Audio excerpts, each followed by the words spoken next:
Kabanata 1291, ang mga puso ng mga tao ay sinaunang panahon. Napuno ng malamig na pagpatay ang buong organisasyon ng Hunter. Ang brutal na si Ling Yun ay walang ibang gusto kundi ang patayin ang lahat ng nasa harapan niya. Gayunpaman, huminga siya ng malalim sa huli at malamig na sinabi, ibibigay ko ang pabuya. Lahat ay naaayon sa mga patakaran. Kung tungkol sa pagkamatay ng pinuno na binanggit mo, wala akong ideya. Pumunta ka sa impyerno. Tumigil ka na sa pagpapanggap, sino ba naman ang hindi nakakaalam na ikaw ang nag-udyok nito? Mamamatay ka sa isang kakilakilabot na kamatayan. Nang marinig ang masasamang sumpang ito, sa wakas ay hindi na ito napigilan ni Ling Yun. Galit siyang sumigaw, tama na. Mabibigyan kita ng mataas na gantimpala. Hanggat mahanap ng sinuman si Qin Yu o magbigay sa kanya ng may katuturang impormasyon, bibigyan ko siya ng 200,000 espiritual na barya. Sino ang nagmamalasakit sa iyong mabahong pera? Tama, umalis ka na rito. Nanatiling kalmado si Ling Yun at nagpatuloy sa pagtataas ng presyo. 300,000. Nang marinig ang numerong ito, ang bilang ng mga sumpa mula sa karamihan ay bumaba ng malaki. Patuloy na itinaas ni Ling Yun ang presyo. 500,000. Muling nabawasan ang bilang ng mga sumpa, at natukso pa nga ang maraming tao. 1,000,000. Malakas na sigaw ni Ling Yun. Sa wakas, sa mataas na bayad, ang bilang ng mga taong nagmumura ay mabibilang sa isang banda. Nagagawa ng pera na ibalik ng dyablo ang millstone. Ito ay isang hindi nagbabagong prinsipyo. Kahit nagalit si Jingbai, alam niyang wala siyang mababago. Ads by Pop Future. Sa sandaling ito, lumabas si Zhongwu mula sa kadiliman. Ngumiti siya ng mahina.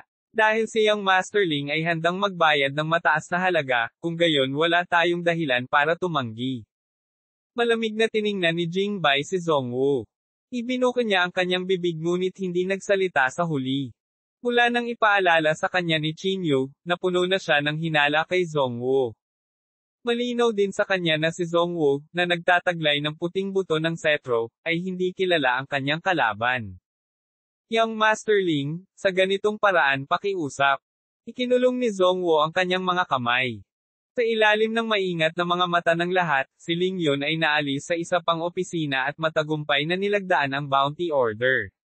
Sa sandaling maibigay ang bounty, hindi mabilang na mga mangangaso ang dumating upang kumuha ng mga order.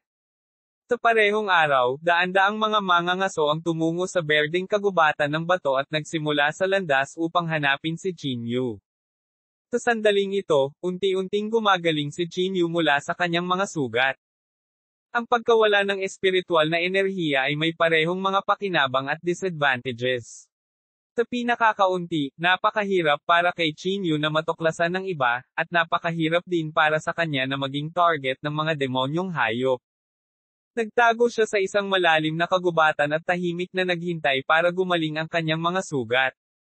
Gayunpaman, alam na alam ni Qin Yu na tiyak na hindi ito isang pangmatagalang plano. Maaga o huli ay mahahanap siya ni Ling Yun. Sa mga kakayahan ng sekta ng Tianyan, hindi mahirap maghanap ng tao. Kung gusto kong tumakas, kailangan kong pumunta sa kailaliman ng Qingyan Forest at tumawid sa boundary line, naisip ni Qin Yu sa kanyang sarili. Gayunpaman, ito ay mas hindi makatotohanan.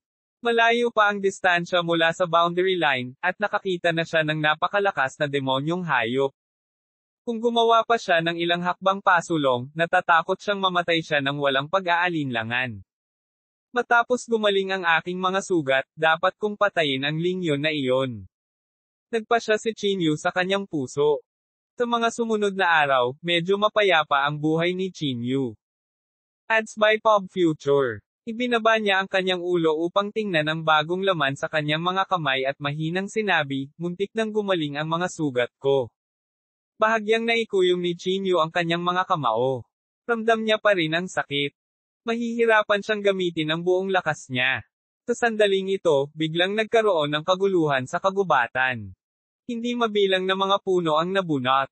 Isang malaking demonyong halimaw ang lumusab mula sa langit. Ang nakakatakot na hangin ay napakalakas na tila ito ay magiging patagin ang buong berdeng kagubatan ng bato. Maging si Qin Yu ay nakaramdam ng matinding pressure. Bahagyang nakasimangot si Chinyu habang nakatingin sa demonyong halimaw. Gayunpaman, hindi nagtagal ay napagtanto niya na ang demonyong halimaw ay hindi darating para sa kanya. Sa halip, nag-charge ito sa gilid. Baka may mangangaso dito. O nahanap na ako ni Lingyun at ng iba pa. Pulong ni Chinyu sa sarili. Nagmamadali siyang nagtago at pinaandar ang napanglaw na mata ng Diyos upang tumingin sa direksyon ng demonic beast. Sa suporta ng mapanglo na mata ng Diyos, ang tingin ni Chinyu ay dumaan sa Dark Valley at direktang tumingin sa demonyong halimaw. Nakita niya ang dalawang mangangaso na buong lakas na nakikipaglaban sa demonyong halimaw na ito. Gayunpaman, ang demonyong halimaw na ito ay napakalakas at hindi ito isang bagay na maaari nilang labanan. Sa loob lang ng 10 minuto ay binugbog na ang dalawa hanggang sa samuka ng dugo at halos madurog ang katawan. No? If this continues, mamamatay tayo dito, mukhang takot na takot silang dalawa. Tumakbo. Tumalikod silang dalawa at gustong tumakas, ngunit hindi sila binigyan ng pagkakataon ng demonyong halimaw. Isa itong lumilipad na gagamba na may 2 braso. Iniluwan nito ang silk ng gagamba na tila mga wire na bakal at mabilis na binalot sa kanilang dalawa. Buong lakas silang nagpupumiglas, ngunit nalaman nilang hindi sila makalaya. Tapos na. Ads by Pop Future. Nakasindik silang tumingin sa malaking demonyong hayop, puno ng kawalan ng pag-asa ang kanilang mga mukha. Nang makitang ang lumilipad na gagamba ay palapit ng palapit, ang malaking dagwang bibig ay naglabas ng mga alon ng mabahong panloob na chi. Nang sumusuko na sila, biglang bumaril ang isang figure. Ito ay isang manipis na katawan, ngunit ito ay naglalaman ng isang hindi mapapantayang nakakatakot na kapangyarihan. Isang kamao ang mabangis na nabasag sa ulo ng lumilipad na gagamba, na agad na nagpabalik sa lumilipad na gagamba ng daan-daang metro. Ang dalawa sa kanila ay nagmamadaling tumingin sa figure at bumulalas, Chinyu. Lumingon si Chinyu at sumulyap sa kanila. Mabilis siyang naglakad sa harapan nilang dalawa at gumamit ng brute force para punitin ang silk ng gagamba sa kanilang katawan. Kamusta? Are you guys okay? Nakasimangot na tanong ni Chinyu. Nagmamadaling bumangon ang dalawa sa lupa, ikinulong ang kanilang mga kamay at sinabing, ayos lang ako. Mababaw lang ang pinsala. Bagamat iyon ang sinabi nila, sa totoo lang, bali na ang kanilang mga buto. Ito ay isang kakilakilabot na tanawin. Bakit kayo nandito? Masyadong mabangis ang mga demonyong hayop dito. Hindi bagay para sa inyo na manghuli. Kumunat ang noo ni Chinyu at sinabing. Nagkatinginan silang dalawa at awkward na sinabing, we are lost. Sa huli, hindi nila isiniwalat ang kanilang tunay na layunin. Hindi inaasahan ni Chinyu na darating sila para hanapin siya. Kung wala nang iba, umalis ka kaagad sa lugar na ito. Kumunat ang noo ni Chinyu. Agad namang tumango ang dalawa. Sige, Chinyu. Paano ka? Gusto mo bang magpatuloy sa pananatili dito? Tumango si Chinyu at sinabing, ito ay isang magandang lugar para magtago. Hindi na tayo mahahanap ni Lingyun at ng iba pa. Walang ibang sinabi ang dalawa. Pagkatapos nilang batiin si Chinyu, tumalikod sila at mabilis na umalis. Huminto lang sila nung malayo na sila. Hindi ko inaasahang magtatago si Chinyu dito, sabi ng isa sa kanila.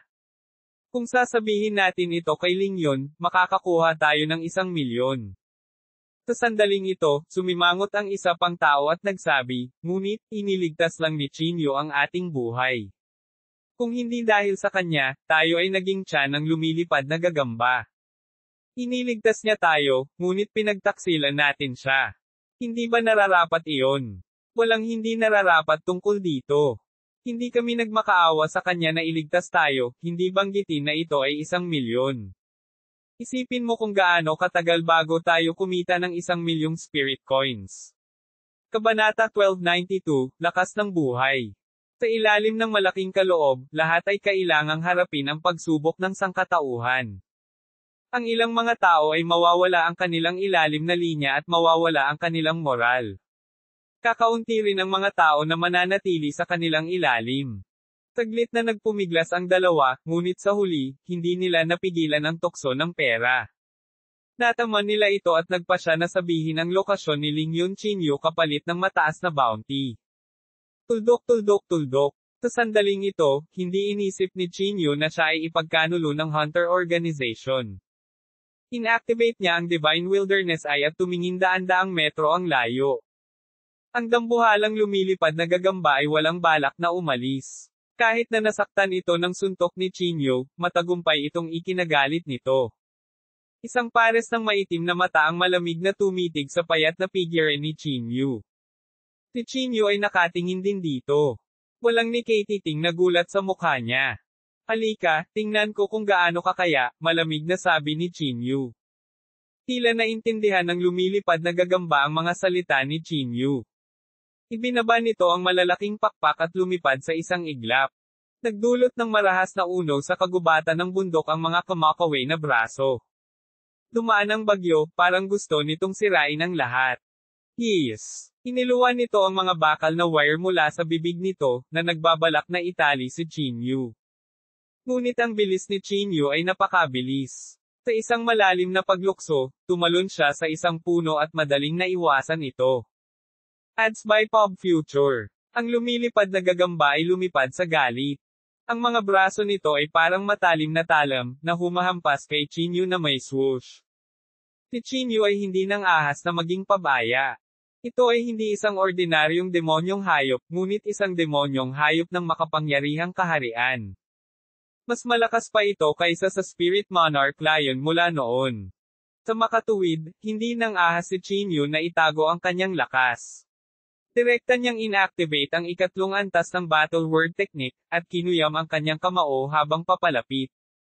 Bang! Isang suntok ang dumapo sa pangit na mukha ng lumilipad na gagamba, kaya napilitan itong umatras ng ilang hakbang. Sinamantala ni Chinyu ang pagkakataon, at ang kanyang kamao ay nabasag patungo sa vital point ng lumilipad na gagamba na parang mga patak ng ulan. Maging ang lumilipad na gagamba ay hindi nakayanan ang marahas na hangin at ulan. Ang kalahati ng ulo nito ay nabasag ni Chinyu, at ang madilim na berdeng dugo ay umagos palabas na may umaalab na apoy. Ngunit sa susunod na segundo, ang lumilipad na gagamba ay nagsimulang gumaling ng dahan-dahan.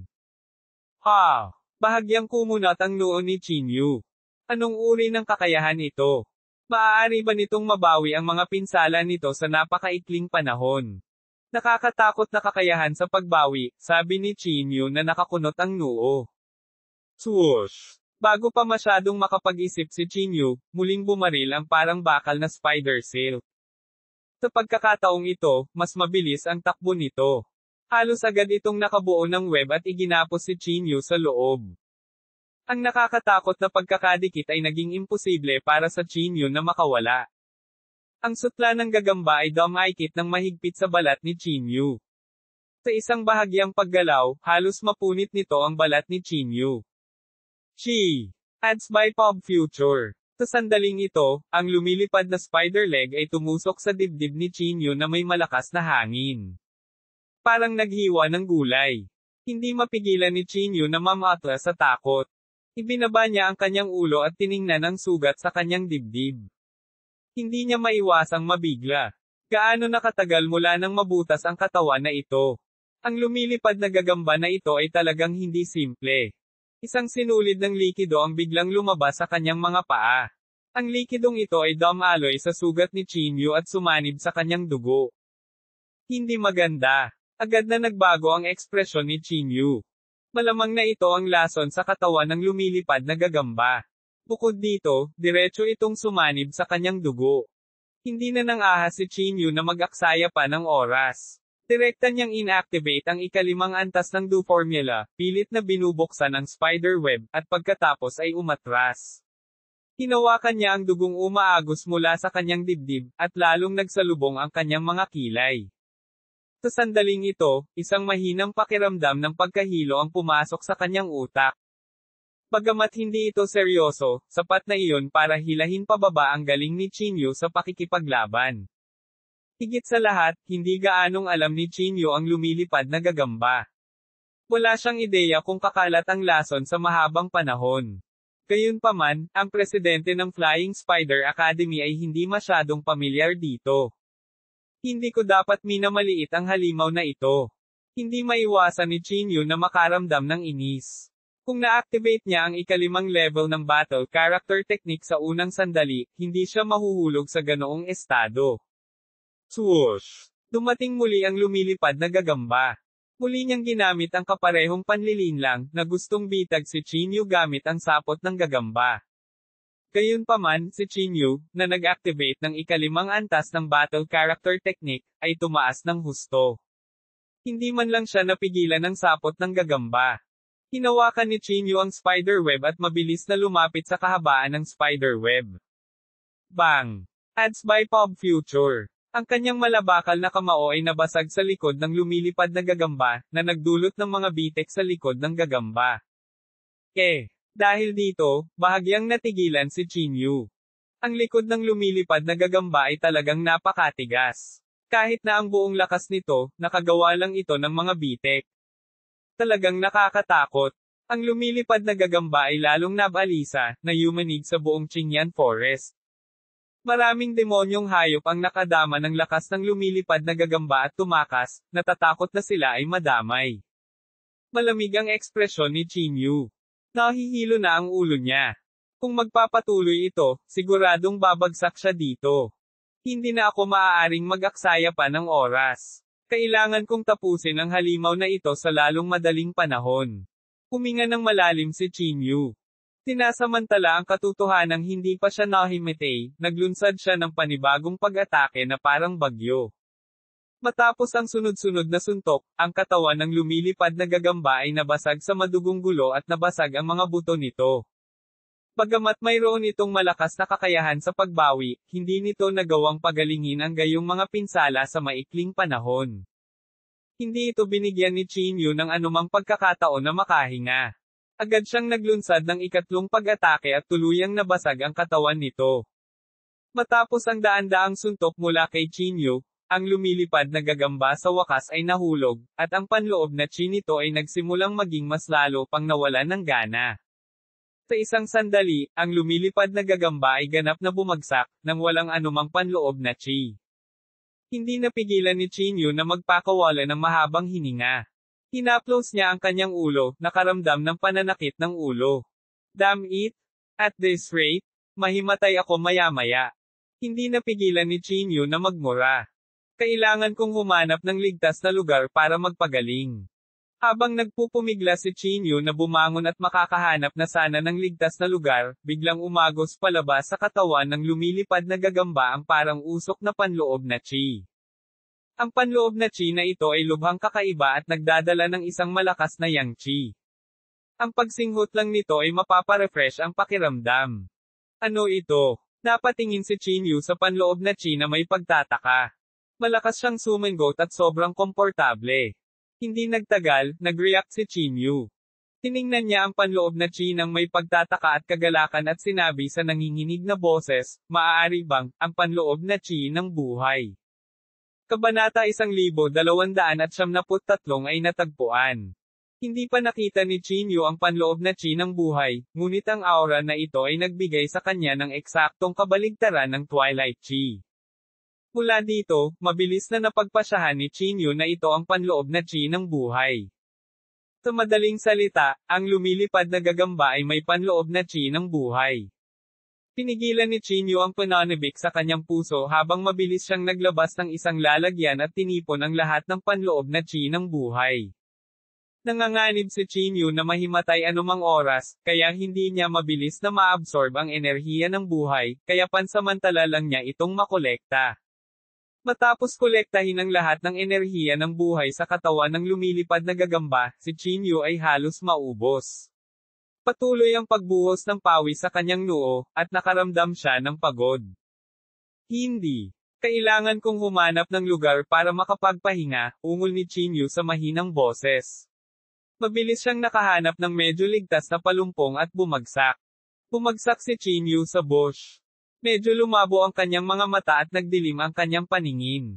Nasa bingit na siya ng himatayan. Gayunpaman, pinilit pa rin niyang manatiling malay. Kasabay nito, ang dalawang mangangaso ay nagmamadaling bumalik sa organisasyon ng mangangaso. Wala silang pakialam sa kanilang malubhang pinsala at mabilis na natagpuan si Lingyon.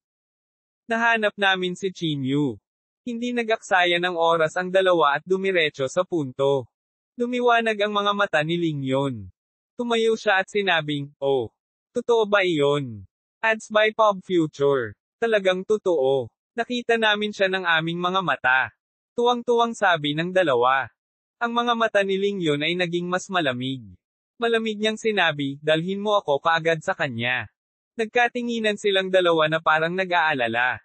"Young Master Ling, bakit hindi mo muna ibigay sa amin ang pera?" Tanong ng isa sa kanila. Malamig na sinabi ni Lingyon, "Kapag nahanap ko si Chinyu, natural na ibibigay ko sa iyo ang pera. Bakit hindi mo muna ibigay sa amin?" Napangiti silang dalawa. Tinaas ni Lingyon ang kanyang kilay at nginisyan. "Sa tingin mo, 1,000,000 lang ang pakialam ko. Ang 1,000,000 dolyar ay wala sa iyo, ngunit sa amin, ito ay isang malaking halaga ng pera." Tumanggi silang dalawa na bumitaw. Walang pagpipilian si Lingyon kundi sabihin, na ibigay ko na ang pera sa iyong organisasyon ng mangangaso. Kapag naayos na ang usapin, maaari kang pumunta at hilingin ito sa kanila. Ngumiti ng mapait ang dalawa. "Labis akong nag-aalala na ibinigay mo ang pera kay Jingbei. Dahil sa init ng ulo ni Jingbei, baka hindi niya makuha ang pera sa atin. Kaya, dapat ay direktang ibigay mo sa amin ang pera." Kumunat ang noo ni Lingyon. Matapos mag-alinlangan ng kalahating segundo, sa wakas ay inilabas niya ang pera at binigyan ng dalawa ng 1,000,000 dolyar. Pagkatapos magbayad, sinabi ni Lingyon na may madilim na ekspresyon, "Dalhin mo ako kaagad doon." Walang problema. Matapos matanggap ang pera, hindi na sila nag-aksaya ng oras. Agad nilang dinala si Lingyon at ang makapangyarihan sa tabi niya patungo sa Green Rock Forest. Sa sandaling ito, si Chinyu ay nakahiga sa damuhan, unti-unting binabawi ang kanyang banal na pakiramdam. Ads by Pop Future. Sa kabutihang palad, ang mahinang pakiramdam na ito ay unti-unting nawawala at hindi nagdulot ng anumang iba pang kahihinatnan. Matapos ang hindi malamang tagal ng panahon, sa wakas ay nakagalaw na si Chinyu. Tumayo siya mula sa lupa, sinapo ang kanyang noo, at umiling. Damn! Hindi pa rin komportable, hindi napigilan ni Chinyu na magmura. Sa kabutihang palad, nakuha ko ang buhay chi. It's a blessing in disguise. Iniisip ang life chi, medyo nasasabik si Chinyu. Hindi na siya makapaghintay na alisin ang buhay na chi na nakolekta niya mula sa spatial magic artifact, at sinabi sa mahinang boses, "Hanggat sinisipsop ko ang buhay na chi, babalik ang nawala kong espiritual na kapangyarihan." Sa panahong ito na walang espiritual na kapangyarihan, napakahirap gumawa ng anuman. Hindi niya magamit ang purple na espiritual na apoy na ipinagmamalaki niya. Nang si Chinyu ay malapit ng sumipsop ng puwersa ng buhay, may ilang mga figure ay na biglang lumapit sa kanya mula sa mga anino. Sila ay walang iba kundi si Lingyon at ang kanyang grupo. "Tingnan mo, Young Master Ling, nandyan si Chinyu." Sigaw nilang dalawa habang nakaturo sa figure ni Chinyu. Hindi nag-aksaya ng oras si Lingyon. Malamig siyang ngumuso at agad na dinala ang kanyang mga tauhan kay Chinyu. Kahit na nawala ng espiritual na enerhiya si Chinyu, napakasensitibo pa rin niya sa panganib. Lumingon siya bigla at tumingin kay Lingyon at sa iba pa. "Chinyu? Siguradong marunong kang magtago," malamig na sabi ni Lingyon. Ads by Pop Future. Ang ekspresyon ni Chinyu ay lubhang nagbago. Tumingin siya sa dalawang mangangaso sa tabi niya at agad na naintindihan. "Niligtas ko kayo, at nagpaalam kayo sa akin."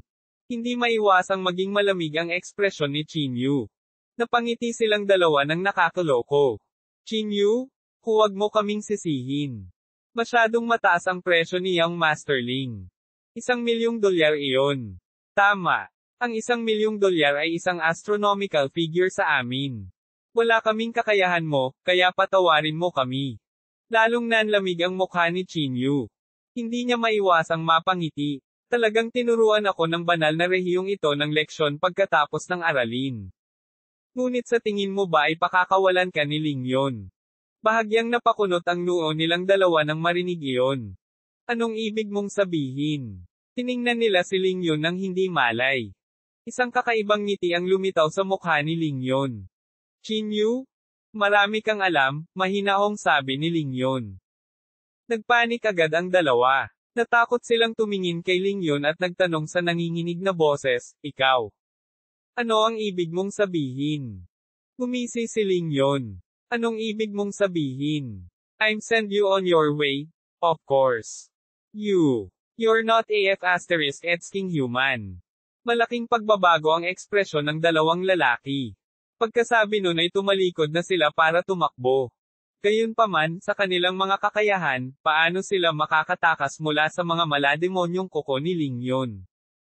Iniabot ni Ling Yun ang kanyang palad at isang anino ang agad na humawak sa ulo ng dalawang lalaki. Gotcha! Pagkatapos ng malutong na tunog, ang ulo ng dalawang lalaki ay dinurog ni Ling Yun. Dalawang langgam lang, at naglakas loob kang makipag-ayos sa akin. Sabi ni Ling Yun na may ngiti na hindi ngiti. May bahid ng dugo ang kanyang mga kamay kaya nagmumukha siyang demonyo. Napakabata mo pa, ngunit napakabisyo mo. Kung talagang lumaki ka, sino ang nakakaalam kung gaano ka mabisyo, malamig na sabi ni Qin Yu. Tumawa ng malakas si Ling Yun. Isang piraso ka lang ng karne sa chopping board. Sa tingin mo ba may karapatan kang maglabas ng kalokohan sa harap ko? Sige, ikaw na ngayon, Qin Yu. Malamig na tiningnan ni Ling Yun si Qin Yu habang hakbang-hakbang. Kabanata 1274, ang Heavenly Demon Ape. Alam ni Qin Yu na wala siyang mapagtataguan habang pinagmamasdan niya si Ling Yun na papalapit ng hakbang-hakbang. Gayunpaman, ang pisikal na kondisyon ni Qin Yu ay hindi pa gumagaling. Kasabay ng bilis ng lumilipad na gagamba, ang lakas ni Qin Yu ay bumaba ng husto. Kailangan kong humanap ng pagkakataong makatakas, naisip ni Qin Yu sa kanyang sarili. Malamig niyang tiningnan si Ling Yun, na papalapit na hakbang-hakbang, at inayos ang kanyang panloob na chi sa maximum. Ang iyong kakayahang kumilos bilang isang tagapag-alaga ay nagpapakita na mayroon kang ilang kakayahan. Gayunpaman, sa harap ko, ang iyong kakayahan ay hindi gaanong mahalaga, mahinahong sabi ni Ling Yun. Itinaas niya ang kanyang palad at bahagya itong idiniin kay Qin Yu. Sa isang iglap, ang kanyang panloob na chi ay bumulwak, at ang buong espasyo ay gumuho. Isang malaking puwersa ang biglang bumangga sa dibdib ni Qin Yu. Dang! Isang malakas na tunog ang yumanig kay Qin Yu ng 12-dosenang hakbang. Ang bigat ng palad. Kumunat ang noo ni Qin Yu. Tiningnan niya ang kanyang sugat na hindi pa naghihilom at lalo pang pumangit ang kanyang ekspresyon. Hindi masama, matitiis mo talaga ang palad ko, mahinahong sabi ni Ling Yun. Malamig na tiningnan ni Qin Yu si Ling Yun at sinabing, nabalitaan ko na kilala ka bilang numero 1 henyo ng South Province. Kahit na hindi ko alam kung totoo ito o hindi, gusto kong maranasan ito. Ikaw. Kwalipikado ka bang hamanin ako? Hindi napigilan ni Ling Yun na mapamura. Muli niyang itinaas ang palad niya na para bang gagawin niya ulit ang ganoong bagay. Ads by Pop Future. Bush. Gayunpaman, hindi pinili ni Qin Yu na maupo at hintayin ang kanyang kamatayan. Agad siyang lumitaw sa harap ni Ling Yun at naghagis ng isang malakas na suntok sa mukha ni Ling Yun. Hindi inaasahan ni Ling Yun na biglang gagantay si Qin Yu. Nanliit ang kanyang mga pupil at agad na lumitaw ang isang liwanag sa kanyang noo. Ang mga sinag ng liwanag ay bumalot sa mukha ni Ling Yun at halos agad na bumaril. Klang! Saktong dama po ang kanyang kamao sa liwanag. Sa malutong na tunog, nabasag ang nakakupong liwanag. Kahit na higit sa kalahati ng puwersa ay nawala, ang kamao ni Qin Yu ay dama po pa rin ng malakas sa mukha ni Ling Yun. Agad na pinalipad ng puwersa si Ling Yun. Dumausdas siya sa lupa ng ilang metro bago pinatatag ang katawan. Young Master. Agad na humakbang pasulong ang makapangyarihang kaharian sa tabi ni Ling Yun. Tumigil ka. Gayunpaman, malakas na sumigaw si Ling Yun at pinatigil ang attendant. Tumayo siya sa lupa at hinawakan ang sugat sa gilid ng bibig niya. Iniluwa niya ang isang bibig ng mga ngiping may bahid ng dugo. Nagawa mo talagang saktan ako, isang pervert na ngiti ang lumitaw sa mukha ni Ling Yun. Molditik ang kapwa. Pinaikit ni Qin Yu ang kanyang mga mata at nginisyan. Bakit ang dami mong kalokohan? Ikaw ba ay isang middle-aged teenager? Hindi na nagsalita pa si Ling Yun. Itinaas niya ang kanyang palad na para bang nag-iipon siya ng nakakatakot na kapangyarihan. Sige, hahayaan kitang maranasan ang kapangyarihan ng pagkawasak, mahinang ungol ni Ling Yun habang lumulutang ang kanyang katawan sa hangin. Ang mga sinag ng liwanag ay mabilis na natipon sa kanyang palad, at ang malalaking bahagi ng nakapalibot na espasyo ay gumuho. Ang presyon lamang ng pamamaraang ito ay sapat na upang makaramdam ng hingal ang mga tao. Ads by Pop Future. Kevin Flipping Seal. Isang malakas na dagandong ang pinakawalan ni Ling Yun, at isang malaking hand seal ang agad na nabuo. Sa isang rolling momentum, nadurog ito. Ang buong lupa ay gumuho, at lahat sa loob ng ilang daang metro ay nadurog. Naging solemn na ang mukha ni Qin Yu. Walang mapagtataguan mula sa hampas ng palad na ito. Nakakuyom lang ang kamao niya at tinanggap iyon. Boom! Gayunpaman, ang Heaven Flipping Seal na ito ay isang top-notch divine rank technique. Kahit na sa walang katulad na pisikal na katawan ni Qin Yu, hindi niya ito nagawang pigilan. Bang! Sa ilalim ng hampas ng palad na ito, walang awa na hinampas si Qin Yu sa lupa, na naging sanhi ng pagbagsak ng buong lupa. Gayunpaman, ang ikinagulat ni Ling Yun ay kahit na si Qin Yu ay idiniin sa lupa at tumulo ang dugo mula sa kanyang bibig, ang kanyang pisikal na katawan ay buo pa rin. Paano siya naliligaw? Hindi maiwasan ni Ling Yun na mabigla. Nakita niya para sa aking sarili ang hindi mabilang na nangungunang martial artist, ngunit hindi pa siya nakakita ng ganoong katawan bago. Tumayo si Qin Yu mula sa lupa at pinunasan ang dugo sa gilid ng kanyang bibig. Medyo hindi magandang tingnan ang ekspresyon niya. Kahit na ang hampas ng palad na ito ay hindi nakabasag ng kanyang katawan, ang malakas na presyon ay nagpapahina sa kanyang mga panloob na organo. Tulad ng inaasahan ng isang henyo mula sa sekta ng Tianian, malamig na sabi ni Qin Yu. Inilagay ni Ling Yun ang kanyang mga kamay sa likod at walang pakialam na sinabi, alam mo ba ang fear now? Gayunpaman, binago ni Qin Yu ang paksa at sinabing may halong pang-iinis, aaminin ko na may kakayahan ka, ngunit kung gumaling ang aking espiritual na enerhiya, natatakot akong masugpo kita sa isang pagtaas lamang ng aking kamay. Ang kanyang mga salita ay totoo. Si Qin Yu ay nasugatan ng husto at ngayon lang naranasan ang pakikipaglaban sa lumilipad na gagamba. Maging ang lason sa kanyang katawan ay hindi pa tuluyang nawala. Higit sa lahat, si Qin Yu ay kasalukuyang hindi nagagamit ang battle word formula, kaya siya ay dehado. Kung mababawi ang kanyang espiritual na enerhiya, ang tinaguri ang numero 1 henyo ng katimugang rehiyon ay hindi dapat banggitin. Ads by Pop Future. Nagbubuga ka ng kalokohan. Sa tingin mo ba hindi ko alam iyon? Isa ka lang basura na hindi marunong magtanim, malamig na sabi ni Ling Yun. Gumisi si Qin Yu, iyan lang ang kamangmangan ng your heavenly cloud sect. Masasabi kong malinaw na pagsisisihan ito ng iyong heavenly cloud sect. Pagsisisihan ng aking sektang heavenly cloud. May kakayahan ka bang gawin iyon? Sigaw ni Ling Yun. Ang kanyang nakakatakot na boses ay parang isang malaking alon na nagpalipad pabalik kay Qin Yu. Muling bumukas ang mga sugat sa katawan at umagos ang sariwang dugo. Ubo-ubo. Marahas na umubo si Qin Yu at walang pigil ang pag-agos ng dugo mula sa kanyang bibig. Hindi, masyado nang masama ang kalagayan ko ngayon. Hindi napigilan ni Qin Yu na mapanganga ang kanyang mga ngipin. Kung hindi siya nasaktan ng husto, si Qin Yu ay hindi magiging mahina kahit na walang suporta ng kanyang espiritual na enerhiya. Sige, Qin Yu? Oras na para tapusin ka, mahinahong sabi ni Ling Yun. Pinuksan niya ang kanyang mga kamay at isang malaking disk ang biglang lumitaw sa kanyang likuran. Ang disk na ito ay lumitaw sa likod niya na parang kakaibang phenomenon. Ito ay lubhang dominanti. Ang aura na ibinubuga mula sa disk ay lubhang nakakatakot at mapang-api.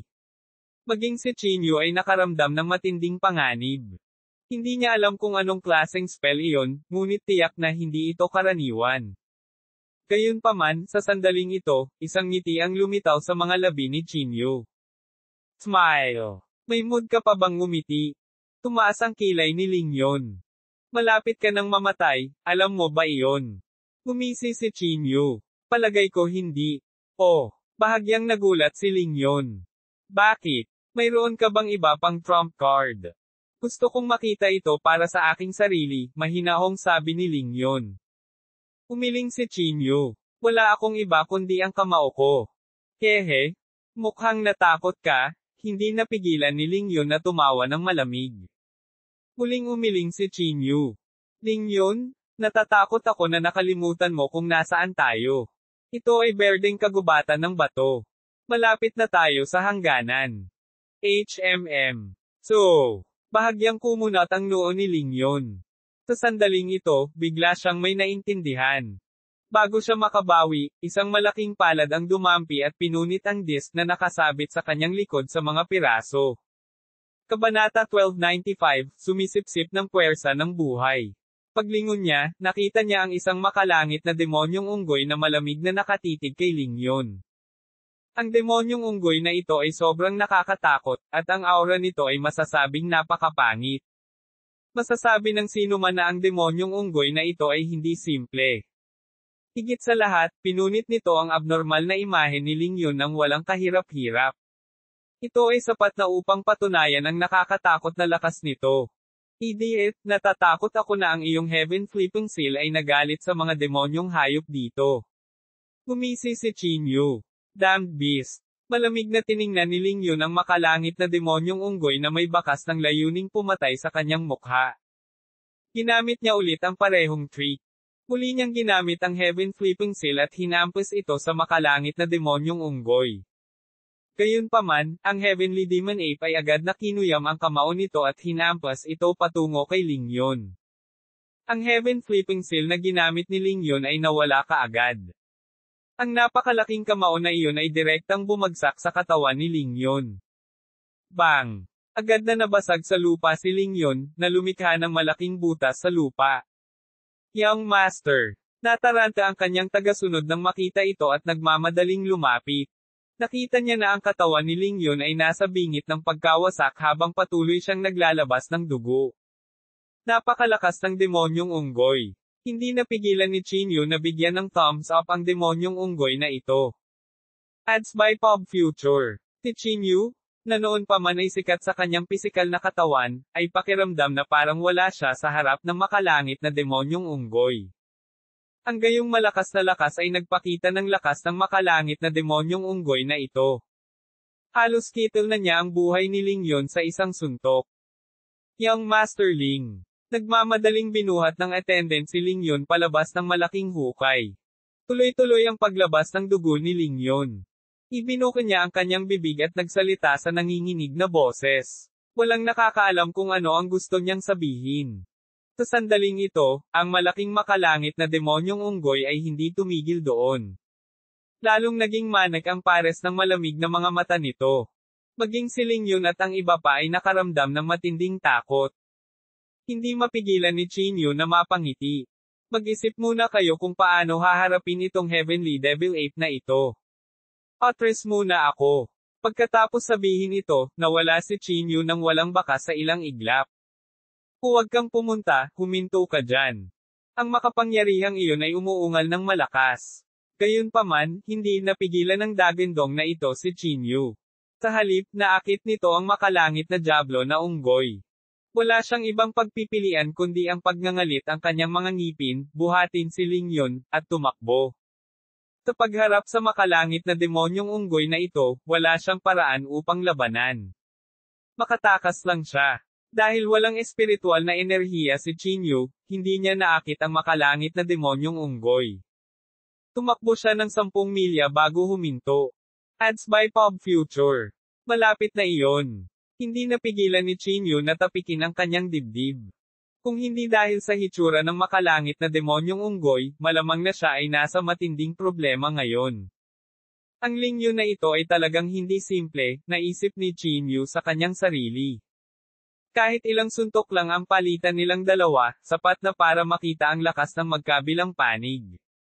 Kalimutan mo na siya. At least nakuha ko na ang life force.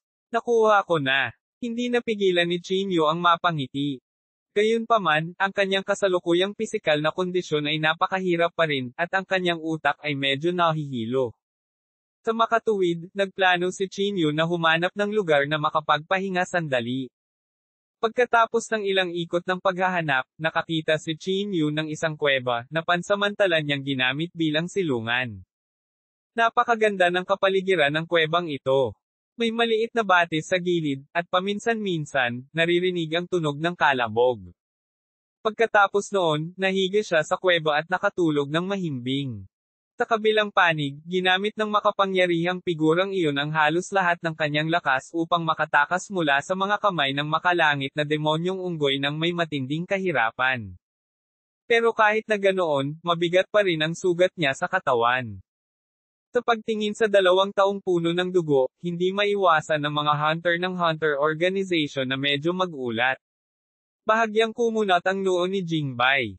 Mabilis siyang naglakad at malamig na nagtanong, pumunta kayo sa Qingyan Forest. Cut the crap.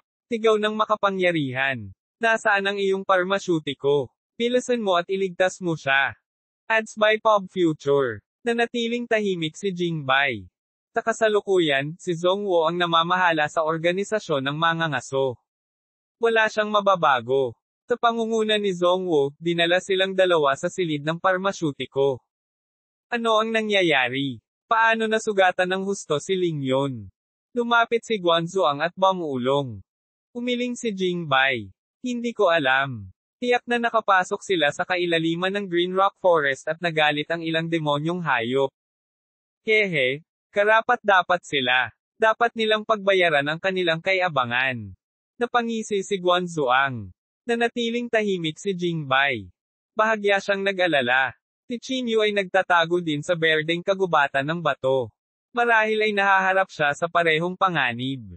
Sa sandaling ito, mahimbing na natutulog si Chinyu sa kuweba. Matapos ang hindi malamang tagal, natulala siyang nagmulat ng mga mata. Ang pagtulog na ito ay masasabing nakakapresko. Sa kabutihang palad, ang lason ng lumilipad na gagamba ay hindi gaanong nakakatakot, naisip ni Chinyu sa kanyang sarili. Ipinilig niya ang kanyang ulo, at ang pakiramdam ng pagkahimatay ay tuluyan ng nawala. Bahagyang gumaling din ang kanyang mga sugat. Kalimutan mo na ito. Subukan muna natin ang buhay chi. Inalis ni Chinyu ang buhay na chi mula sa spatial magic artifact.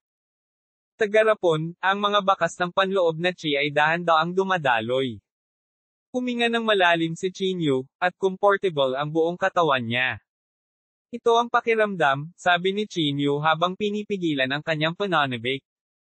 Hanggat mababawi ko ang aking espiritual na kapangyarihan, hindi ko na kailangang matakot sa sekta ng Heavenly Cloud, sabi ni Chinyu na may malamig na nguso. Pagkatapos, hindi na siya nag-aksaya pa ng oras at agad na sinimulan ang pagsipsip ng panloob na chi. Ang mga bakas ng panloob na chi ay dumaloy sa mga pores ni Chinyu at sa kanyang katawan. Ang buong garapon ng panloob na chi ay nawawala sa napakabilis na bilis. Sa loob lamang ng ilang sandali, ang panloob na chi ay ganap na naubos.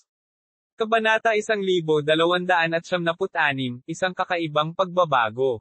So fast. Kumunat ang noo ni Chinyu. Sa pagtingin sa walang laman na bote, lalong sumimangot si Chinyu. Tinubukan niyang pakilusan ang espiritual na kapangyarihan sa kanyang katawan, ngunit nabigla siya nang makitang wala pa ring espiritual na kapangyarihan sa kanyang katawan. Paano ito nangyari? Bahagyang nagbago ang mukha ni Chinyu. Tinulyapan niya ang bote sa kanyang kamay at sinabi sa mahinang boses, hindi kaya ito ang panloob na chi ng buhay. Imposible naman. Paano magiging peke ang panloob na chi ng buhay? Tinubukan niyang pakilusin muli ang espiritual na kapangyarihan sa kanyang katawan, ngunit nalaman niyang wala pa ring espiritual na kapangyarihang masasabi. Walang sinabi si Chinyu. Medyo naiinis siya sa puso niya. Matagal siyang nakaupo doon. Bigla naman siyang parang may naisip. Pagkatapos, nagmamadali siyang bumangon at nagmamadaling lumabas ng kuweba. Tumakbo si Chinyu hanggang sa gilid ng maliit na ilog sa tabi ng kuweba. Ibinaba niya ang ulo at tiningnan ang refleksyon niya sa maliit na ilog. Sa pagtingin sa imahe ng salamin sa refleksyon, nagulat si Chinyu nang makitang mas kaunti ang puting buhok sa kanyang noo. Ang puting buhok sa kanyang ulo ay may kulot ng itim na buhok ngayon. Sapat na ito para patunayan na ang nilunok ni Chinyu kanina ay ang chi ng buhay. Maaari bang, na ang chi ng buhay ay hindi sapat upang maibalik ang aking espiritual na kapangyarihan? Naisip ni Chinyu sa kanyang sarili. Pagkatapos ng pag-iisip tungkol dito, tila isa lamang ang posibilidad. Ads by Pop Future. Naka-cross-legged si Chinyu sa lupa, sinusubukang madama ang pagkakaiba sa kanyang katawan. Maya-maya, napansin niya ang kaunting pagbabago. Bukod sa mga bangkos ng itim na buhok, ang mga sugat ni Chinyu ay gumaling din ng marami. Hindi lamang iyon, ang kanyang bagong silang na laman ay kumikislap na may mahinang nakikitang gintong liwanag.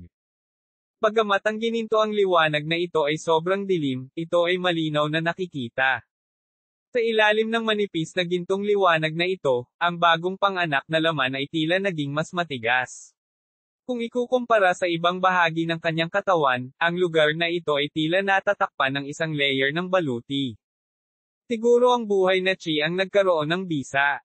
Hindi napigilan ni Chinyu na maging excited. Bago ito, palaging nag-aalala si Chinyu.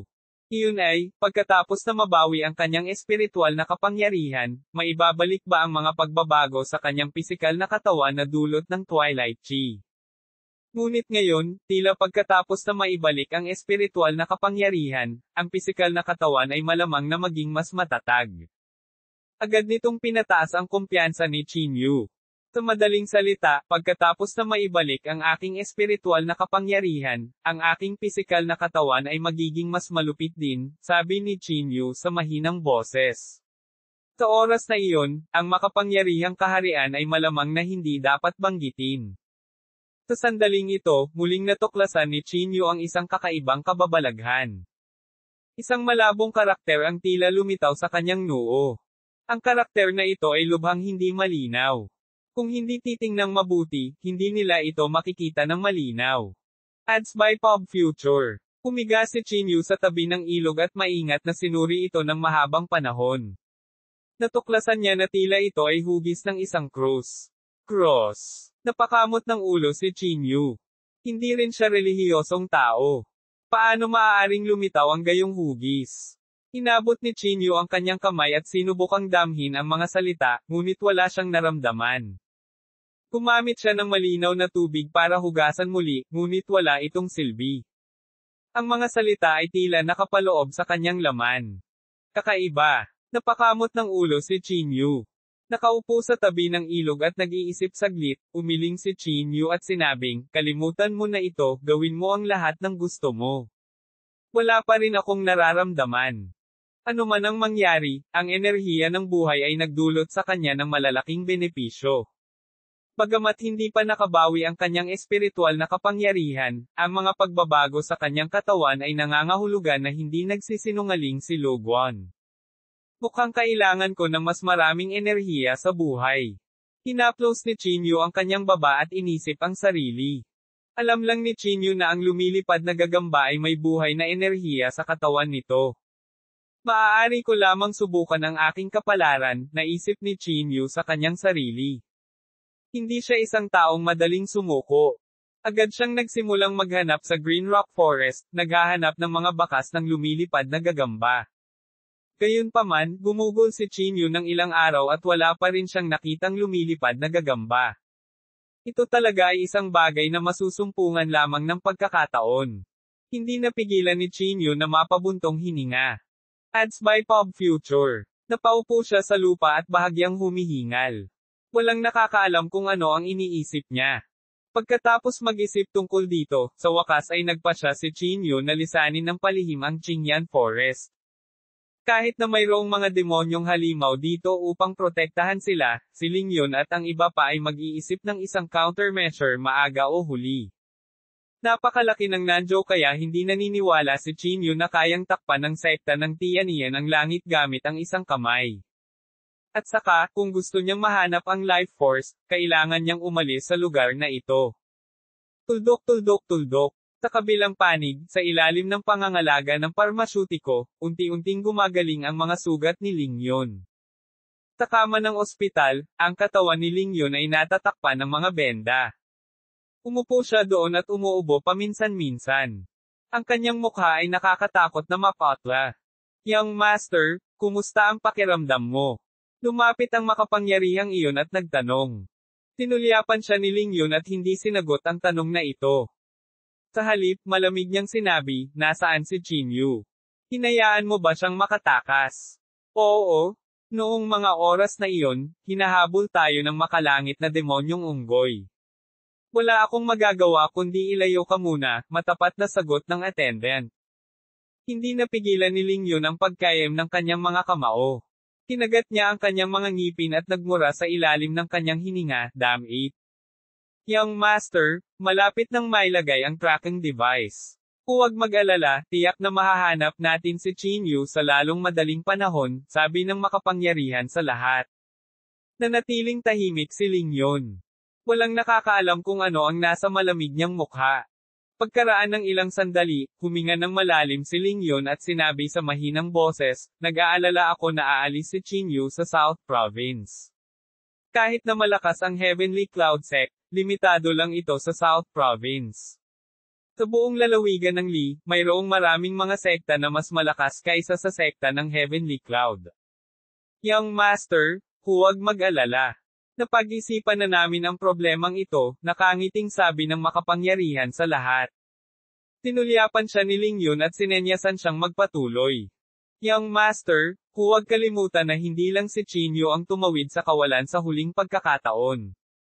Tinundan siya ng mga tao sa paligid niya sa banal na rehiyon at ngayon ay nasa Heavenly Cloud Sect. Kung talagang hindi natin siya mahanap, magagamit natin ang pagkakataong ito para pilitin siyang magpakita ng sarili. Kabanata 1297, muling binibisita ang dating lugar. Pinaikit ni Ling Yun ang kanyang mga mata, tila nasiyahan sa mungkahing ito. Hindi lamang iyan, si Ling Yun ay palaging galit kay Dizun. Ang dahilan ay dahil ang mga numero ni Dizun sa batong pagsubok ng Diyos ay mas mataas pa kaysa sa kanya. Walang alinlangang nangangahulugan ito na malamang na si Dizun ang papalit sa kanya sa hinaharap. Tuldok tuldok tuldok. 2 araw na tahimik na umalis si Qin Yu sa Green Rock Forest. Bumalik siya sa dati niyang lugar at bumalik sa Gu City. Ang lungsod na ito ay pinalawak sa lahat ng direksyon at ang selyo ay matagal nang tinanggal. Mayroong hindi mabilang na mga kayamanan at maraming mahahalagang tao ang darating dito upang maghanap ng mga kayamanan. Ito ang pinakaangkop na lugar para sa Qin Yu. Maghanap tayo ng lugar at magpagaling sa mga sugat ko, naisip ni Qin Yu sa sarili. Tinakpan niya ang kanyang mukha at naghanap ng botika upang gamutin ang kanyang mga sugat. Ang ikinagulat ni Qin Yu ay ang pharmacist ng botika na ito ay kailangang gumamit ng mga panlabas na bagay upang magsunog ng apoy upang mapadalisay ang gamot. Maging ang kanilang Panginoon ay isa lamang pulang kulay na espiritual na apoy. Ang kulay pula na espiritual na apoy na ito ay kilalang-kilala sa lokal na lugar, na nagpagulo kay Qin Yu. Pagkatapos ng lahat, ito ang banal na rehiyon, at mayroong hindi mabilang na mga magsasaka dito. Paano magiging napakabihirang espiritual na apoy? Sa pag-iisip nito, hinailan ni Qin Yu ang parmasyutiko at sinabing, mayroon kang napakalaking botika, ngunit wala kang espiritual na apoy. Ads by Pop Future. Baka sa mukha ng parmasyutiko ang sama ng loob. Medyo naiinip niyang sinabi, kung hindi mo gusto ang aming mga kasanayang medikal, pagkatapos ay baguhin ang lugar. Hindi nagalit si Qin Yu. Ngumiti siya at sinabing, curious lang ako. Wala akong ibang intensyon. Pagkatapos sabihin ito, kumuha si Qin Yu ng 10 spirit coins mula sa card at ibinigay ito sa pharmacist. Matapos itong kunin ng parmasyutiko, ang kanyang ekspresyon ay agad na naging mas malumanay. Ngumiti siya at sinabing, kung may espiritual na apoy, sino pa ang mananatili sa isang lugar na ganito? Hindi ko alam kung ilang sekta ang maglalaban dito. Nabalitaan ko na may malaking tumpok ng purple na espiritual na apoy sa Central Plains. Nagulat na sabi ni Qin Yu, sa madaling salita, ang pharmacist ng Purple Spiritual Fire ay karaniwang nagtitipon sa Central Plains. Hindi naman ganoon talaga. Kung tutuusin, napakalaki ng banal na rehiyon. Maraming tao ang hindi kailanman makakapunta sa gitnang kapatagan sa buong buhay nila, paliwanag ng parmasyutiko. Nang marinig ito, hindi na nagsalita pa si Qin Yu. Ang kasalukuyang Qin Yu ay walang espiritual na enerhiya, kaya hindi niya magagamit ang espiritual na apoy. Wala nang silbi ang magtanong pa. Nga pala, gaano katagal bago gumaling ang mga sugat ko? Patuloy na tanong ni Chinyu. Tinulyapan ng parmasyutiko ang mga sugat ni Chinyu at sinabing, medyo malubha ang iyong panlabas na pinsala. Natatakot ako na aabutin ito ng 10 araw hanggang kalahating buwan. Sige. Salamat, sagot ni Chinyu. Pagkaalis ng parmasyutiko, biglang naging malamig ang ekspresyon ni Chinyu. Hindi lang si Lingyun ang ayaw pakawalan si Chinyu. Hindi rin gustong pakawalan ni Chinyu si Lingyun. Inutusan niya si Jinlun na patayin ang pinuno ng pangkat. Si Chinyu ay natural na hindi makakalimutan ang puot na ito. Pagkatapos gumaling ng aking mga pinsala, gusto kong makita sa aking sarili ang mga kakayahan ng numero 1 henyo ng South Province, ngumuso si Chinyu sa kanyang puso.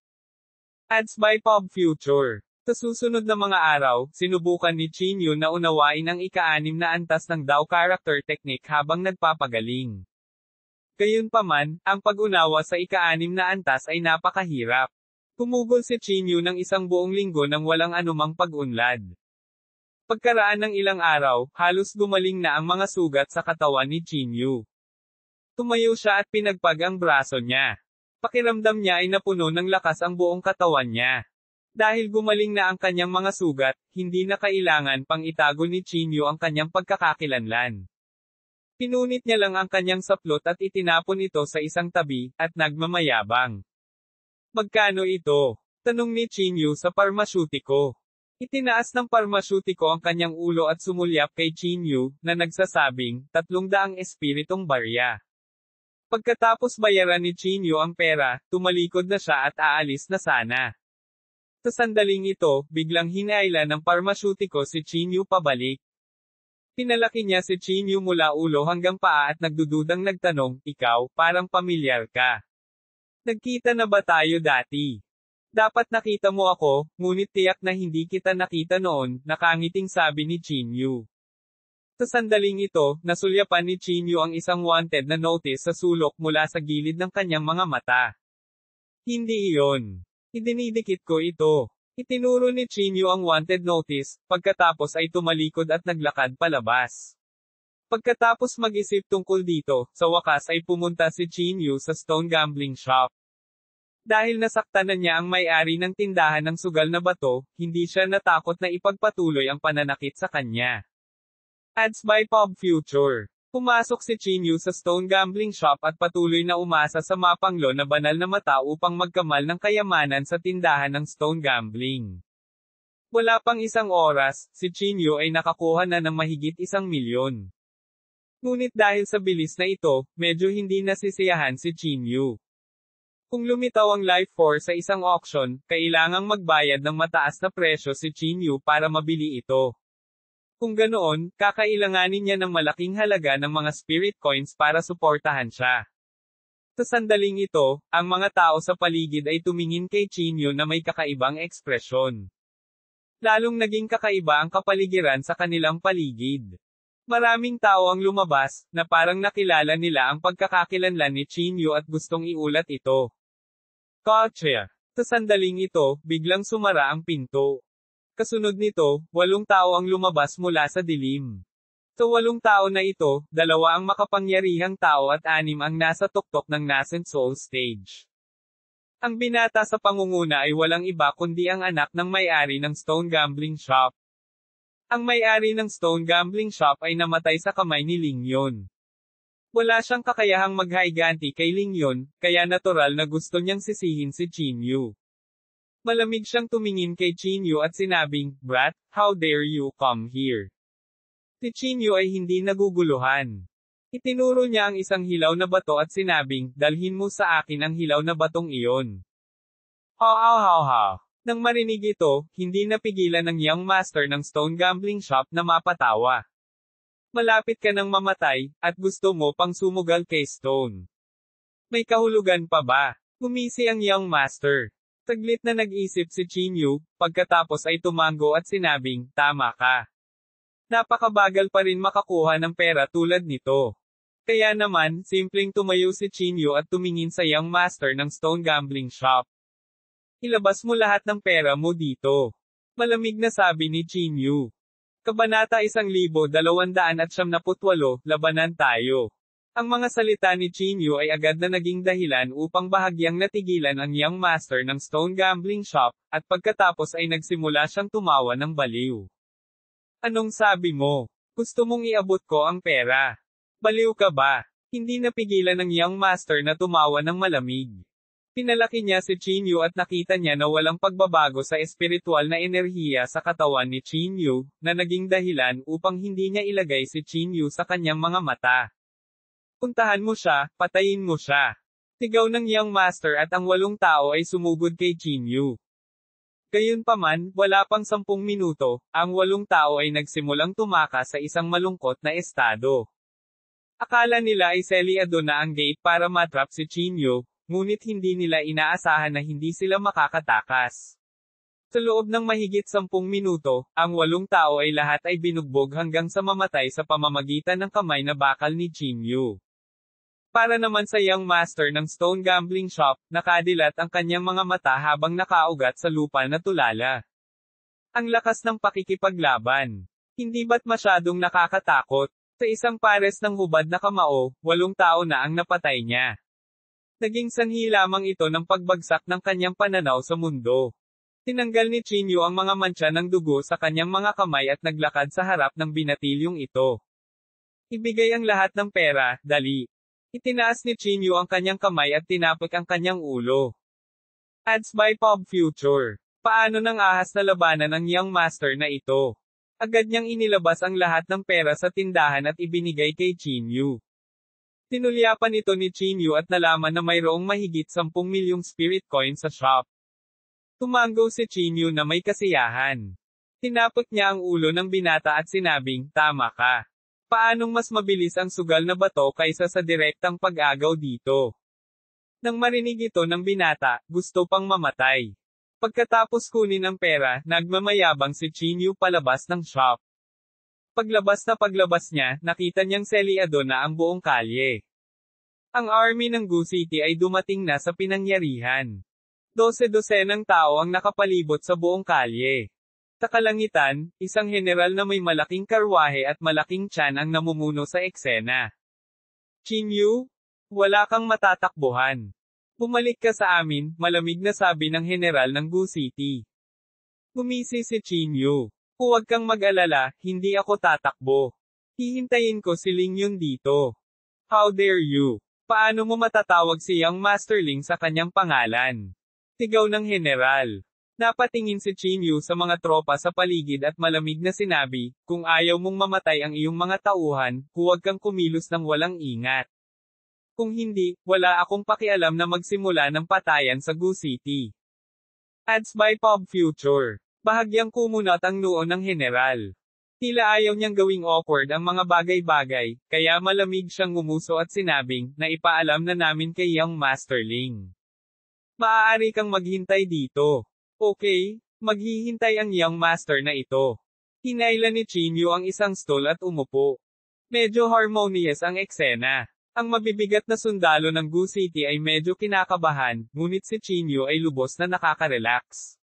Sa isang mataas na gusali sa hindi kalayuan, may 2 binata na nakasquat doon at pinagmamasdan ang lahat.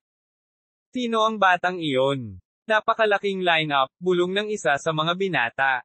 Pamulong ang isa pang binata, how the F***CK would I know? Who cares? Kung may magandang palabas, kung gayon ito ay isang bastard. TSK. Tingnan mo kung gaano ka F***ing komportable ang batang iyon. Hindi lang siya nagmamadali, nakaupo pa siya roon at kumakain ng buto ng melon, saway ng binata sa mahinang boses. Shh! Kayong dalawa, huwag kayong magsalita ng walang kaparerekan. Sa sandaling ito, isang medyo mataba na elder ang lumapit. Nasaktan ng binatang ito si Lingyun ng Heavenly Cloud Sect. Kung may magsasabi kay Lingyun tungkol sa bagay na ito, natatakot ako na magagalit siya, payo ng elder. Gayunpaman, walang pakialam ang 2 binata nang marinig nila ang pangalan ng sekta ng Heavenly Cloud. Sa halip, nanunuya sila at sinabing, ano ang problema ng Heavenly Cloud Sect? Sa tingin mo ba ay natatakot ako sa kanya? Inilibot ng isa pang binata ang kanyang mga mata at sinabing, tama, tama. Kung ano man si Ling Yun iyon, wala itong kinalaman sa atin. Nang makita ito ng matanda ay hindi na nagsalita pa. Ads by Pop Future. Ngunit kung usapan, ang batang ito na tinatawag na Chinyo ay medyo matapang.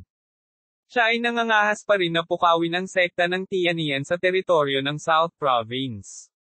Pulong ng isa sa mga binata.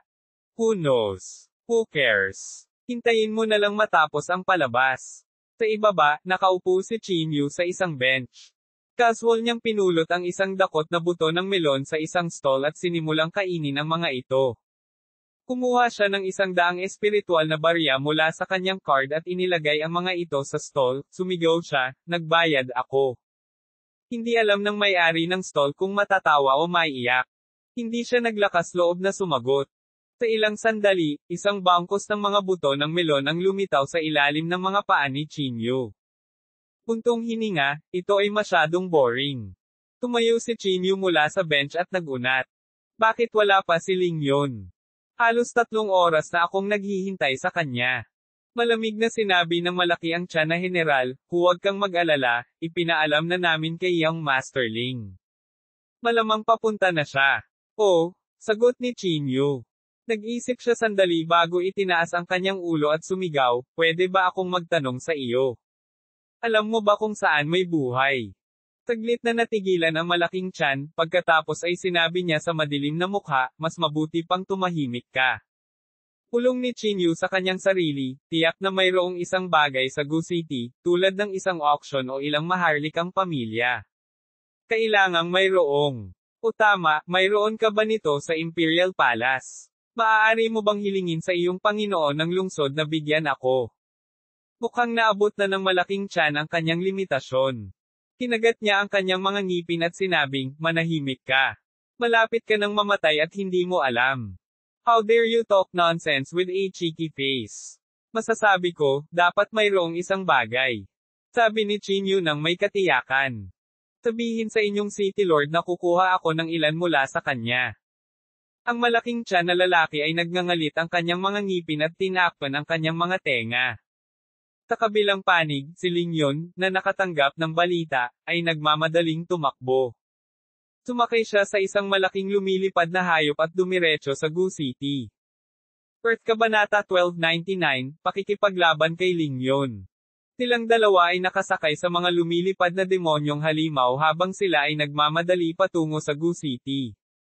Young Master, hindi pa gumagaling ang mga sugat mo. Sigurado ka bang gusto mo nang umalis? Hindi napigilan ng attendant sa tabi ni Ling Yun na sumimangot. Malamig na sinabi ni Ling Yun, kaya kung pumatay ng langgam kahit wala ako sa aking pinakamabuting kalagayan. Young Master, huwag mong maliitin si Chinyo. Si Elder Bai at Guardian Ren ay parehong natalo sa kanya, sabi ng attendant sa malalim na boses. Gumuso si Ling Yun ngunit walang sinabi. Si Elder Bai ang pinakamahina sa ilang elder, kaya hindi kakaiba para sa kanya na matalo. Lubhang nadismaya si Ling Yun sa huling labanan. Nagsisi siya na hindi niya pinatay si Chinyo sa unang pagkakataon. Bagkus, para siyang pasang nanghuhuli ng daga. Sa pagkakataong ito, hindi nakita bibigyan ng anumang pagkakataon, umungal si Ling Yun sa kanyang puso. Tuldok tuldok tuldok. Sa Gu City, si Chinyo ay mukhang nasa kasaganaan ng kanyang buhay. Sa tuwing makakakita siya ng gusto niyang kainin, pupulutin niya ito at ilalagay sa kanyang bibig. Hindi siya mukhang isang taong malapit ng mamatay. Sa tingin mo ba hindi gumagana ng maayos ang utak ng batang ito? O confident siya? Or should I say, sirang kaldero lang siya na nabasag? Nagbubulungan ng 2 kabataang nasa ibabaw ng matataas na gusali habang pinupuno ang kanilang mga bibig na puno ng mga masasarap na pagkain.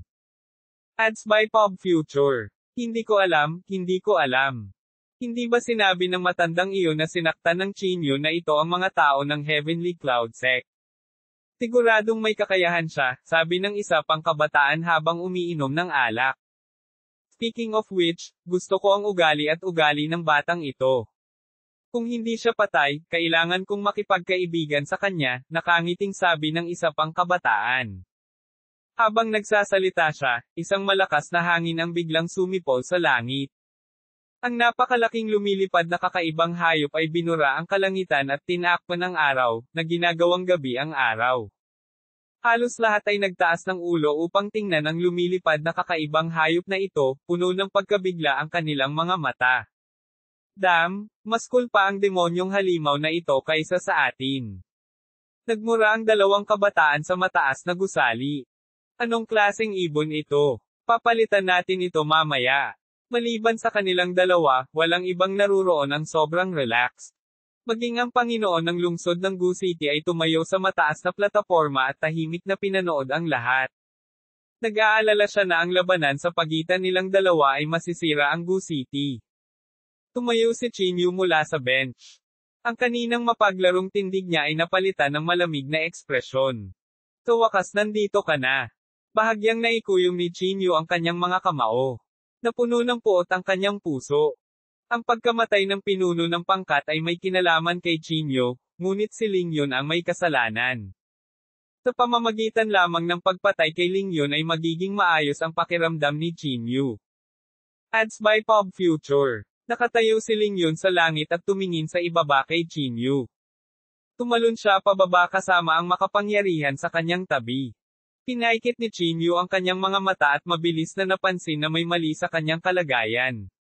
Mukhang ang suntok na iyon mula sa makalangit na demonyong unggoy ay nagdulot ng malaking pinsala sa iyo, ginisyon ni Chinyu. Malamig na tiningnan ni Lingyun si Chinyu at sinabing, "So what? Killing you is enough." Pinalaki ni Chinyu si Lingyun at sinabing, "Masasabi ko na ikaw ay isang maliit na tao sa pamamagitan lamang ng pagtingin sa iyo, tama ba?" Naging malamig ang ekspresyon ni Lingyun habang malamig niyang sinabi, "Cut the crap. Kailangan mong mamatay ngayon. Hindi kita bibigyan ng anumang pagkakataon." Tumawa ng malakas si Chinyu at sinabing, "Nagkataon lang. Napatay mo ang pinuno ng organisasyon ng Hunter. Talagang puputulan ko ang iyong ulo at ililibing ka kasama ng pinuno." Mayabang na mga salita. Pagkatapos umungol ni Lingyun, ang panloob na chi sa kanyang katawan ay sumabog ng husto. Gaya nga ng sinabi niya, ayaw na niyang bigyan pa ng pagkakataon si Chinyu.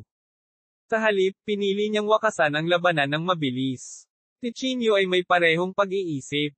Ito ang kanyang unang tunay na labanan pagkatapos makarating sa Holy Region, at ito ay sa harap ng napakaraming tao. Kung mabilis niyang pinatay si Lingyun, makakagawa siya ng pangalan para sa kanyang sarili. Kaya, agad na pinakawalan ni Chinyu ang ikalimang antas ng diskarte sa pakikipaglaban sa salita. Ang kanyang buong katawan ay sumabog na may labis na nakakatakot na makajos na kapangyarihan. Ads by Pop Future. Bagamat ang kapangyarihang ito ay hindi maikukumpara sa makalangit na demonyong unggoy, ito ay nasa tuktok na ng mga magsasaka ng tao. Labis na tensyonado ang kapaligiran nang magtama ang kanilang mga mata. May mga taong nakatingin sa paligid. Agad na isinaaktibo ng Panginoon ng lungsod ang pagbuo upang protektahan ang lungsod. Boom! Walang sinayang na salita si Lingyun. Itinaas niya ang kanyang kamay at ginamit ang Heaven Flipping Seal. Tinakpin ng kanyang malaking palad ang langit at lupa habang dumudurog ito. Sa pagkakataong ito, hindi na umiwas si Chinyu.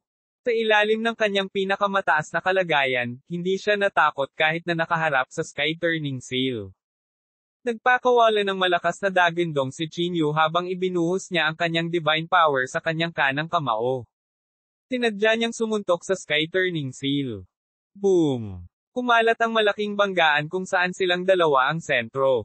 Kahit na mayroong isang malaking hanay na nagpoprotekta sa lungsod, ang malakas na panloob na chi ay nagtataboy pa rin sa hindi mabilang na mga tao. May mga taong nawala ng buhay dahil dito. Ang Sky-Turning Seal ay tila nasa isang malungkot na kalagayan sa ilalim ng galit na suntok ni Chinyu. Habang umuungal si Chinyu, ang kanyang lakas ay pinakawalan ng sukdulan. Boom! Sa wakas, hindi na kinaya ng Sky-Turning Seal at direktang nabasag. Para sa spellcaster, si Lingyun, umatras siya ng ilang hakbang. Namutla ng ilang shade ang mukha niya, at sa sumunod na segundo, lumuwa siya ng subo ng dugo. Bagamat isang galaw lang, pareho silang pinagsama ang kanilang di matatalo na fighting spirit. isang suntok, at napagdesisyonan ang nanalo. Kabanata 1300, ang kakaibang kababalaghan ni Lingyon. Nagulat ang mga tao sa paligid. Ang kanilang mga mata ay kumikinang sa isang hindi kapani-paniwalang ningning. Kailangang malaman ng isa na ang Heaven Flipping Seal ni Lingyon ay isang Heaven Grade spell. Kilala ito sa buong South Province. Ang caster ng spell ay si Lingyon, na kilala bilang numero 1 henyo ng South Province. Gayunpaman, si Lingyon, na biniyayaan ng lahat ng uri ng kaluwalhatian, ay itinaboy ni Chinyu at dumuran ng dugo. Paanong hindi ito nakakagulat? Malamig na tiningnan ni Chinyu si Lingyon at hindi umimik. Alam niya na bumalik ang mga sugat ni Lingyon. Kung hindi, ang suntok na ito ay hindi makakapagluwa ng dugo sa kanya. Ang suntok na iyon mula sa makalangit na demonyong unggoy ay nasugatan na ang kanyang panloob na chi. Ang kanyang lakas ay tiyak na wala sa pinakamataas, at maging ang kanyang paghinga ay medyo magulo. Sa ganoong estado, paano siya magiging katapat ni Chinyu? Gayunpaman, si Chinyu ay walang kahit katiting na pakikiramay sa sandaling ito. Kahit na wala pa si Lingyon, tiyak na papatayin siya ni Chinyu. Ubo-ubo. Tinapin ni Lingyon ang kanyang bibig at umubo ng 2 beses. May 2 pang pool ng dugo. Young Master. Mabilis na naglakad ang makapangyarihang iyon sa harap ni Lingyon na parang gusto niyang pigilan si Lingyon. Gayunpaman, itinulak siya ni Lingyon palayo. Pinandilatan niya si Chinyu at sinabing, "Anak, nililigawan mo si kamatayan." Boom! Ads by Pop Future. Hindi nag-aksaya ng anumang salita si Chinyu. Tinuyam niya ang kanyang kamao at ibinato ito kay Lingyon. Nagmamadaling isinaaktibo ni Lingyon ang kanyang Protective Magic Artifact. Ang Protective Magic Artifact na ito ay tila may sariling kamalayan at automatikong pinuprotektahan ang may-ari nito kapag siya ay pinagbantaan. Gayunpaman, ang protection na Magic Artifact, na nakakuha na ng suntok mula sa Heavenly Devil 8, ay nasa bingit na ng pagkabasag. Sa ilalim ng paputok na pag-atake ni Chinyu, ang ningning ay agad na nawasak. Samantala, ang protection na Magic Artifact sa katawan ni Lingyon ay nabasag ng kotse, tunog. Boom! Bago pa makapag-react si Lingyon, humakbang pasulong si Chinyu at muling sumuntok. Galit na galit si Lingyon. Mabilis na lumitaw sa likuran niya ang maladis na kababalaghan. Isang mabigat na pakiramdam ang sumalubong sa kanyang mukha. Sa ilalim ng hindi pangkaraniwang pangyayaring ito, si Chinyu ay talagang idiniin sa lupa. Nililigawan mo si kamatayan. Galit na sigaw ni Lingyon. Ang kakaibang kababalaghan sa likod niya ay kumikinang pa. Sa susunod na segundo, ang kakaibang kababalaghan na parang isang disk ay bumagsak kay Chinyu na may nakakatakot na lakas. Hindi mabilang na mahahalagang ningning ang nagsalubong, na bumubuo ng isang lubhang banal na balangkas ng kakaibang kababalaghan. Gayunpaman, walang sino man ang nang-ahas na pagdudahan ang mapanirang kapangyarihan ng kakaibang hindi pangkaraniwang bagay na ito. Kahit na ang espasyo ay tila gumuho sa ilalim ng presyon. Naramdaman ni Chinyu ang sobrang nakakatakot na kapangyarihang ito. Hindi siya nang-ahas na maging kahit katiting na pabaya. Agad niyang pinakawalan ang kagalang-galang na Fifth Mountain at piniling salubungin ito ng direkta. Boom! Ang matinding banggaan sa pagitan ng phenomenon at ng Dharma Artifact ay nabuksan sa sandaling ito. Gayunpaman, sa isang maikling sandali, ang kagalang-galang na ikalimang bundok ay napaatras ng presyon. Tila hindi na ito makakatagal. Ads by Pop Future. Boom! Ang kagalang-galang na ikalimang bundok ay idiniin sa lupa, nadurog sa lupa. Kasunod nyon, ang nakakatakot na pangyayari ay bumagsak sa katawan ni Chinyu. PFFT. Gayunpaman, sa sandaling ito, si Lingyon, na gumamit ng phenomenon, ay nagluwa ng isang subo ng dugo. Ang hindi pangkaraniwang bagay na ito ay tila naubos ang kanyang lakas. Ang kanyang panloob na mga pinsala ay nanumbalik, at ang ningning ng hindi pangkaraniwang bagay ay lumabo ng ilang degree. Nabawasan din ng husto ang kanyang lakas. Boom! Ang kababalaghan ay bumagsak sa mga balikat ni Chinyu. Kahit medyo lumabo, sobrang nakakatakot pa rin. Sa sandaling nadikit ito sa talim ng balikat ni Chinyu, narinig ang isang malutong na tunog. Hindi nito maiwasang mamaatlas sa takot si Chinyu. Ang pisikal na katawan ni Chinyu ay itinuring ng hindi magagapi. Ngayon, ginamit pa niya ang ikalimang antas ng diskarte sa pakikipaglaban sa salita. Gayunpaman, kahit na, ang kababalaghan ay durog pa rin sa mga buto ni Chinyu. Anong klaseng kapangyarihan ito? Ang abnormal na kababalaghan ay dahan-daang nawala at muling lumitaw sa likuran ni Lingyun.